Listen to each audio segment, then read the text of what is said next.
गायत्री मंत्र साइंस को ध्यान में रखते हुए बनाया हुआ वो अनमोल मंत्र है जिसकी जब साइंस पता लगी तो साइंटिस्ट भी हैरान रह गए। हेलो फ्रेंड्स, नमस्कार, आदाब, सत श्री अकाल। गायत्री मंत्र हम स्कूल टाइम से उच्चारण करते आ रहे हैं, पर हमने कभी जाना कि उसका एक्चुअल मीनिंग क्या है, कितनी गहराई है उसमें, क्या साइंस है उसकी। हम उस समय में जी रहे हैं जहां एक तरफ वो लोग हैं जो पुराणों को समझना ही नहीं चाहते। तब टेक्नोलॉजी नहीं थी, इसलिए उनकी बात पे भरोसा ही नहीं, उनको सब काल्पनिक लगता है। और एक तरफ वो लोग हैं जो पुराणों और वेदों की बातों को श्रद्धा की वजह से आंख बंद करके हर बात मान लेते हैं। मैं माफी चाहूंगा, पर दोनों तरह के लोग गलत हैं। गायत्री मंत्र का उच्चारण कैसे करते हैं? ओम भूर्भुवः स्वः तत्सवितुर्वरेण्यं भर्गो देवस्य धीमहि धियो यो नः प्रचोदयात्। इस मंत्र को हम ध्यान करते हुए और जाप करते हुए उपयोग में लाते हैं। गायत्री मंत्र 8 अक्षरों की 3 पंक्तियों में बहुत अच्छे से मोतियों की तरह पिरोया गया है।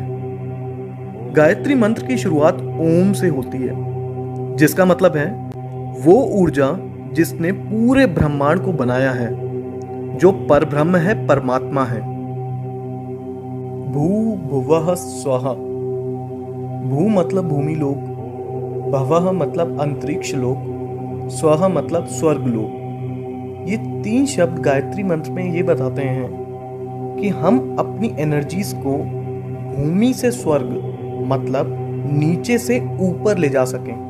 आध्यात्मिक भाषा में आपको मैं बताऊं तो स्थूल से सूक्ष्म में हम ले जा सकें। इस मंत्र में धीमहि शब्द का अर्थ है हम लोग ध्यान करते हैं, आराधना करते हैं। हम किस पे ध्यान और आराधना करते हैं? तत्भर्गः मतलब प्रतिभा और गुणों पे। ये प्रतिभा और गुण किस तरीके के हैं? वरेण्यम भर्गः मतलब ये प्रतिभा और गुण सर्वश्रेष्ठ हैं। ये सर्वश्रेष्ठ प्रतिभा और गुण किसके हैं? देवस्य मतलब जो बहुत दिव्य है, जो बहुत चमकदार है, सूरज की तरह। ये बहुत दिव्य और चमकदार कौन है? सवितुः देवस्य मतलब जिन्होंने इस संसार की रचना करी, जिन्होंने हमें और सारे जीव जंतुओं को जन्म दिया। हम उनकी आराधना, उन पे ध्यान क्यों करते हैं? प्रचोदयात्, ताकि वो प्रेरित कर सकें और चला सकें। किसको चला सकें? नः धियः मतलब हमारे दिमागों को किस दिशा में प्रेरित कर सके और चला सके। जैसे कि मैंने आपको शुरुआत में भी बताया, भू भुवः स्वः मतलब हमारे सारे कष्टों का निवारण कर सकें, हम में सकारात्मक ऊर्जा भर सकें और हमें सही तरह से सफलता के मार्ग में मार्गदर्शन कर सकें। तो गायत्री मंत्र का मतलब क्या हुआ? जिन्होंने हमें जन्म दिया, जीवन दिया, हम उस सर्वश्रेष्ठ परमात्मा जो सूर्य की तरह चमकदार हैं, उनका ध्यान करते हैं ताकि हमें उनकी ऊर्जा का भाग मिल सके और वो हमारे मस्तिष्क को ऊर्जावान बनाएं, हमारे जीवन से बुराइयों को नष्ट करें, हमें सकारात्मक बनाएं और हमारा सही तरह से सफलता के मार्ग में मार्गदर्शन करें। गायत्री मंत्र का एक लॉन्गर वर्जन भी है। ओम भू, ओम भुवः, ओम स्वः, ओम मः, ओम जनः, ओम तपः, ओम सत्यम, ओम तत्सवितुर्वरेण्यं भर्गो देवस्य धीमहि धियो यो नः प्रचोदयात्। ओम आपो ज्योति रसो अमृतम ब्रह्म भूभुर्वः स्वरोम। गायत्री मंत्र के शब्दों का अर्थ तो मैं आप लोगों को बता ही चुका हूं। इस लॉन्गर वर्जन में जो 2 एक्स्ट्रा लाइंस हैं उनके बारे में हम जानते हैं। ओम मः, ओम जनः, ओम तपः, ओम सत्यम। इनका संबंध हमारे साथ बहुत महत्वपूर्ण कुंडलिनी चक्रों से है। और आखिरी में ओम आपो ज्योति रसो अमृतम ब्रह्म भूभुर्व स्वरोम मतलब तीनों लोग और सब कुछ जो इस संसार में है, सब ओम की ध्वनि में समाया हुआ है। इस मंत्र को संध्या के समय योग क्रिया प्राणायाम करते समय करते हैं। इस मंत्र के बारे में यजुर्वेद के तैत्तिरीय आरण्यक में दिया गया है। गायत्री मंत्र को ऋग्वेद के अनुसार सावित्री माता को समर्पित किया है। सावित्री माता जो 5 तत्व जिनसे ब्रह्मांड बना है, उनके भगवान हैं। गायत्री माता को वेदों की माता कहा जाता है।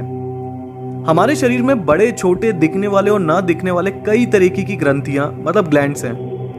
इन ग्लैंड्स में बहुत स्पेशल एनर्जीज होती हैं। इनमें से षट चक्र मतलब 6 सेंटर एनर्जी ग्लैंड्स काफी प्रसिद्ध हैं। गायत्री मंत्र के अक्षरों के उच्चारण से इन ग्लैंड्स पे प्रभाव पड़ता है और वो एक्टिवेट हो जाते हैं। गायत्री मंत्र 24 अक्षरों से बना है और ये सारे अक्षर हमारे शरीर के 24 ग्लैंड से जुड़े हैं, जो इनके उच्चारण के बाद एक्टिवेट हो जाते हैं और दिमाग की शक्तियों को जागृत कर देते हैं। जब इन 24 पॉइंट्स पे मंत्र की वजह से कंपन होती है तो साउंड की वेव्स उन इंपॉर्टेंट ग्लैंड्स को स्वस्थ रखने में बहुत मदद करती हैं। 1,10,000 1,10,000 साउंड वेव्स पर सेकंड निकलती हैं गायत्री मंत्र के जाप से। साइंटिस्ट के मुताबिक ये हमारे शरीर के लिए बहुत ही हेल्दी और हेल्पफुल मानी जाती हैं। अमेरिका के एक बहुत फेमस डॉक्टर हैं जो साउंड वेव से ट्रीटमेंट करते हैं और उन्होंने भी माना है कि इस मंत्र का उच्चारण कई बड़ी बीमारियां तक ठीक कर देता है। बहुत से लोग ये भ्रम फैला रहे हैं कि गायत्री मंत्र को ठीक से ना जपने की वजह से काफी नुकसान हो सकता है। इसको विधि विधान के साथ ही करना चाहिए। इस बात के लिए मार्कंडे ऋषि ने कहा है, गायत्री मंत्र किसी भी प्रकार से करने से अंदर से शुद्ध होते हैं और सभी इच्छाएं पूरी होती हैं। हालांकि अनुष्ठान करने से लाभ ज्यादा मिलता है, पर इसका मतलब ये नहीं कि विधि के साथ ना करने से नुकसान होता है।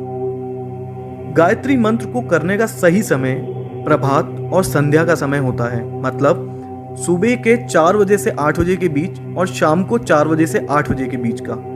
गायत्री मंत्र का 108 बार जाप करना चाहिए। देखिए, जब इस मंत्र की ताकत को दुनिया के बड़े बड़े साइंटिस्ट मान चुके हों तो इस मंत्र का जाप करते हुए कभी शर्माइएगा नहीं। आप कहीं पे भी हों, चाहे आप घर पे हैं, स्कूल में हैं, ऑफिस में हैं या कुछ भी काम कर रहे हैं, मन मन में इसका जाप करते रहिए। साइंटिस्ट तक मानते हैं और डॉक्टर्स भी मानते हैं कि ये हमारी बॉडी और हेल्थ के लिए बहुत उपयोगी है।